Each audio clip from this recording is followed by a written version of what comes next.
क्यों, आपको तारीफ पसंद नहीं है? तारीफ करने के लिए तेरे चाचा जी हैं। तू चल, मुझे सोना है, जा। वैसे दादाजी भी आपकी बहुत तारीफ करते। आपने उन्हें तो कुछ नहीं कहा। क्या बकवास कर रहा है तू? चल जा, मुझे सोना है। जाने अनजाने में पार्ट 4 के कहानी की शुरुआत रवि, जानवी और बाबूजी से होती है। जानवी की प्रेगनेंसी की वजह से रवि अपनी पोस्टिंग शहर में ले लिया था। वहीं जानवी का चक्कर उसके बाबूजी से था, जो गांव से लेकर शहर तक आ गया था। अब शुरुआत में ही बाबूजी और जानवी का सीन दिखाया जाता है।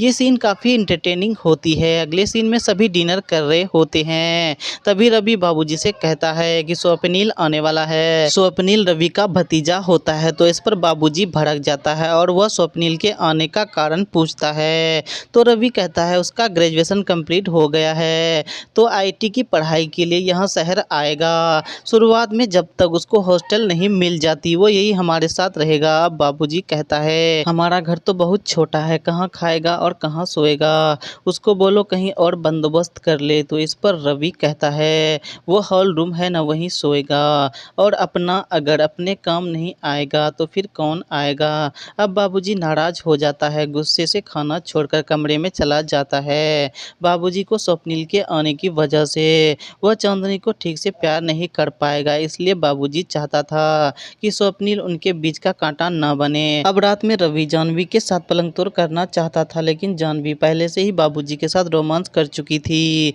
जिसकी वजह से वह थके होने का बहाना बनाते हुए सो जाती है।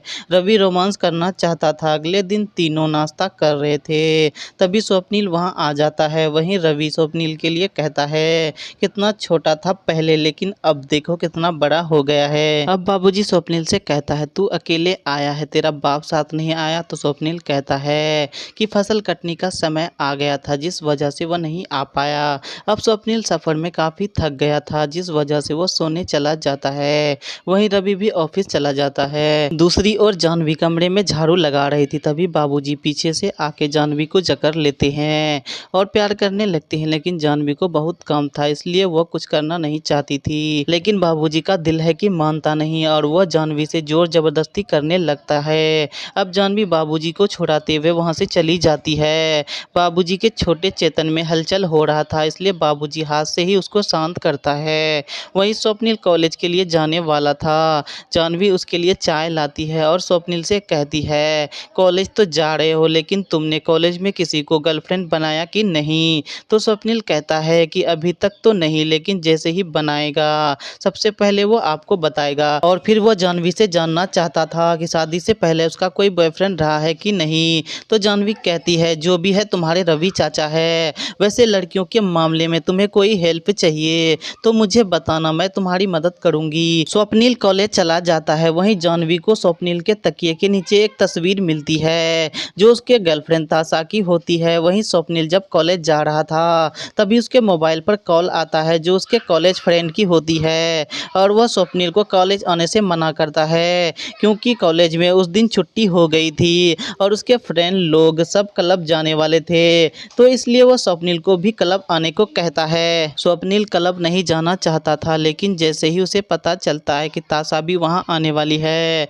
तो वह तैयार हो जाता है और वापस घर जाने लगता है, क्योंकि उसे बैग रखना था और ताशा के लिए तैयार होना था। वहीं बाबूजी अपने कमरे में सोते हुए एक सपना देखता है, जिसमें वह देखता है कि स्वप्निल जानवी के साथ पलंग तोड़ कर रहा था। बाबूजी ये देखकर घबरा जाता है और वह सोचता है कहीं स्वप्निल जानवी के साथ रोमांस न कर ले, इसलिए वह भागता हुआ जानवी के पास पहुंचता है और शुरू हो जाता है। दोनों रोमांस करते हुए कमरे में पहुंचता है और यहाँ पर दोनों एक दूसरे के साथ एंजॉय करने लगते हैं। वहीं जब स्वप्निल घर पहुंचता है जहाँ पर वह चाची को आवाज देता है, लेकिन कहीं कोई नहीं होता है। फिर वह चारों ओर देखता है तो उसे पता चलता है कि बगल वाले कमरे में आवाजें आ रही थी, तो वह धीरे धीरे दरवाजे को खोलता है और देखता है कि बाबूजी जानवी के साथ रोमांस कर रहा था। स्वप्निल को यकीन नहीं हो रहा था कि बाबूजी ऐसा भी कर सकता है। अब स्वप्निल के दिमाग में खुराफाती आइडिया आना शुरू हो जाता है और उसके दिमाग में चरमसूख वाला हलचल भी होने लगता है